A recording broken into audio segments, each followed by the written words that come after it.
Hi, welcome to Learn New channel. This is continuation of the part 3 Power BI best resume tips. So, in the last recording, we have discussed about this till gateway perspective, and then now we are going to discuss about the other remaining points here. So, you can see here. So, last we discussed on the gateways part. Now we are discussing about this the remaining part, whatever the content. Apart from this, we are talking about the things here. So you can see embedded also. If you know embedded, you can keep it into your resume. Otherwise, leave this as it is. So many of them are not known about the embedded part. So finally in this resume. And so if you know any other reporting tools, ClickSense or some other tools, you can keep those as well. So ClickSense or Tableau, few of them are working on Tableau parallelly, so you can keep this one.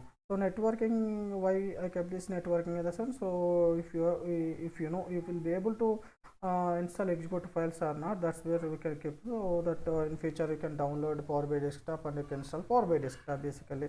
So operating system, so this is just a basic operating system where you need to work on this Power BI desktop and services in that particular.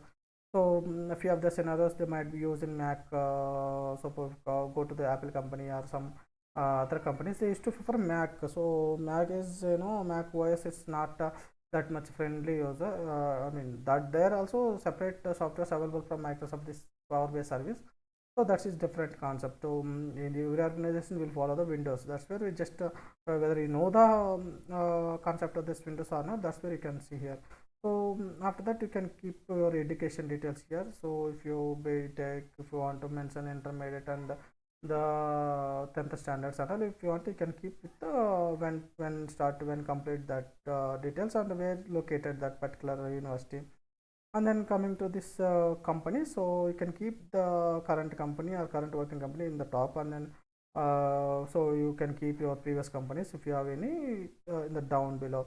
So you don't have any things and you can only have one company, you can keep and make sure that your working location and then your designation and then duration of that particular company.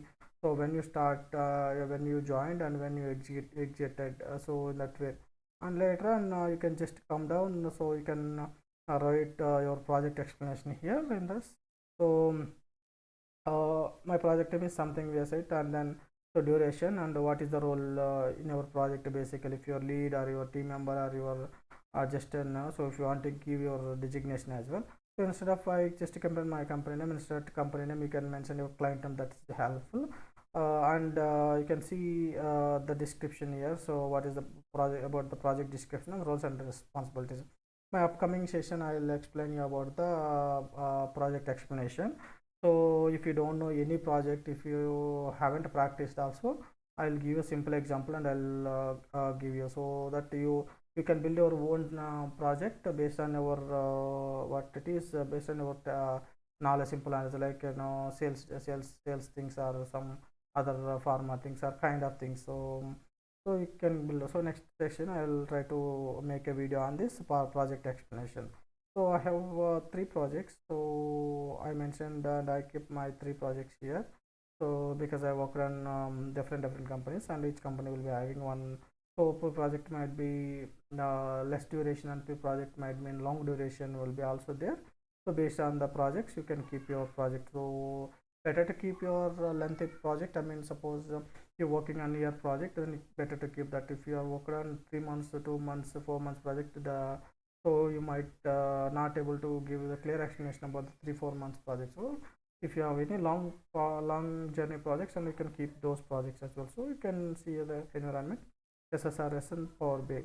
So I think this is all about the resume, best resume tips and best resume practices. Just make sure that keep in mind that, so you'll be having a valid email and a valid phone number, and then your name and the current location and relevant experience and total experience. If you don't want to keep your total experience, then it might affect on your current package. Your package basically. So if you would be able to manage, then that should be fine. If you can keep whatever you want. So if you are unable to manage that, you can keep whatever you have in Power BI experience, and you want to, then that would be better. Yeah, this is all about Power BI resume explanation. So hope you like this the way of this explanation. Thank you for supporting, and have a great day.